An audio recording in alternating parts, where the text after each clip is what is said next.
we're back to hear the second part of our story that we started yesterday from our devotional, God's Big Idea. Today is March 3rd, and our title is The Peace is Ruined.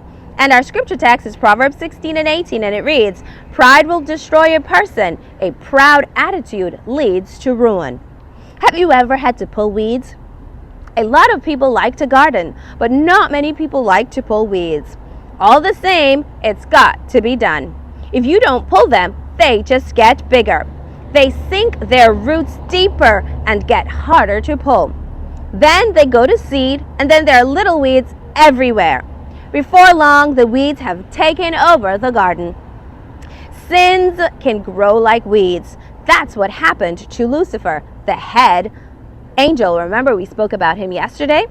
Lucifer's first mistake was pride. He began to think about how smart and handsome and how important he was. He didn't bother to think about the fact that it was God who made him that way. Lucifer imagined he was responsible for being so wonderful. Then Lucifer began to get jealous. He compared himself to everybody else. It began to bother him that God and his son had more honor and power than he did. Next, Lucifer became selfish. He thought that the honor given to God took away honor from him. He wanted all the glory. It didn't matter that he had everything he needed. It mattered only that someone else had something he didn't have. Lucifer's next sin was rebellion. He began to talk to the other angels. They were losing their freedom, he said. The laws of heaven weren't really fair. His words were clever and sneaky. He made it sound like he was being loyal, and the angels all knew how smart he was. So some angels were fooled by his lies. They also became dissatisfied. The sins kept growing and growing. One sin led to another.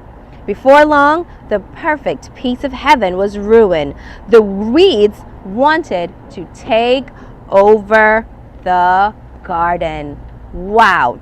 Wow, this devotional is going to lead us down a path that is getting more and more interesting. So I guess come back tomorrow to hear what's going to happen next in our story as we learn about God's big idea and what happened in the perfect heaven when Lucifer started to become full of pride and became selfish. I'll see you tomorrow. Mwah.